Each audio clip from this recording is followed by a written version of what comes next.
দেড় ঘন্টা যাবত আমরা টিকিটের জন্য অপেক্ষা করছি, কিন্তু টিকিট পাচ্ছি না। তো সিরিয়াল বাদে অন্য সিরিয়ালে ঢুকতেছে। এখন 1.5 ঘন্টা হয়ে গেছে, এখনো টিকিটের কোনো সন্ধান পাওয়া যাচ্ছে না। 1.5 ঘন্টা যাবত এখানে দাঁড়িয়ে আছি টিকিট নেওয়ার জন্য। আসার সময়ও টিকিট নিয়ে ঝামেলা ছিল, এখনো যাওয়ার সময়ও টিকিট নিয়ে ঝামেলা হচ্ছে।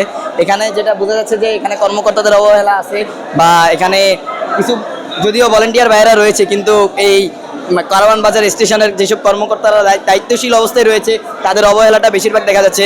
যে মেশিনের টিকিট যদিও চলমান রয়েছে, কিন্তু ওই পাশে যেটা সিঙ্গেল ব্যক্তিরা টিকিট দেয় ওই জায়গায় কিন্তু কোনো লোক নাই বা কোনো কর্মকর্তাও নাই টিকিট দেওয়ার জন্য।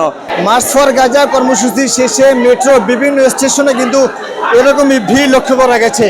কেউ 1.5 ঘন্টা, কেউ 2 ঘন্টা যাবত অপেক্ষা করছে। তবে কেউ অনেকেই টিকিট পেলেও অনেকে এখনো পাচ্ছে না। তবে টিকিট না পাওয়ার জন্য এখানে বিভিন্ন মেট্রো স্টেশনে কর্তৃপক্ষ যারা দায়িত্বরত যারা কর্মকর্তা রয়েছে তাদেরকে দায়ী করছে এই মেট্রো স্টেশনের যাত্রীরা। টিকিট পাওয়া যাচ্ছে না। দেড় ঘন্টা যাবত আমরা টিকিটের জন্য অপেক্ষা করছি, কিন্তু টিকিট পাচ্ছি না। তো এখন বলা যায় না টিকিট পাবো কিনা। অনেকে বলতেছে টিকিট নাকি শেষ হয়ে গেছে। এখন 1.5 ঘন্টা হয়ে গেছে, এখনো টিকিটের কোনো সন্ধান পাওয়া যাচ্ছে না। টিকিটও নাই, মেশিনেও ভাঙতে দিচ্ছে না, বিভিন্ন সময় মেশিনের বিভিন্ন প্রবলেম। 1.5 ঘন্টা ধরে দাঁড়ায় আছি ভাই।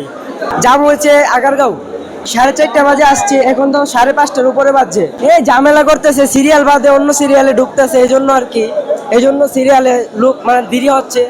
আজ সকাল থেকে মেট্রো রেলের বিভিন্ন স্টেশনে কিন্তু এরকম ভিড় লক্ষ্য করা গেছে। এবং এই ভিড় হচ্ছে আজকে যে মার্চ ফর গাজা কর্মসূচি ঘোষণা করা হয়েছে, এবং সেই মার্চ ফর গাজার কর্মসূচিতে অংশ নিতে কিন্তু মানুষজন দেশের বিভিন্ন জায়গা থেকে এবং শহরের বিভিন্ন জায়গা থেকে যে সোলার দুধের মার্চ ফর গাজায় অংশ নিতে আসছেন, এবং সেই অংশ নিতে যারা পাবলিক পরিবহন সহ যারা মেট্রো রেল যারা ভ্রমণ করছেন, এবং সেই মেট্রো রেল ভ্রমণের সময় মেট্রো রেলের যে টিকিট বিক্রয় মেশিন এবং টিকিট নেওয়ার যে সিরিয়াল, লম্বা সিরিয়াল দেখতে পাচ্ছেন, এবং সেই টিকিট নেওয়ার সিরিয়াল এবং টিকিট নেওয়ার যে মেশিন সেটির সামনে ছিল এটির অবস্থা।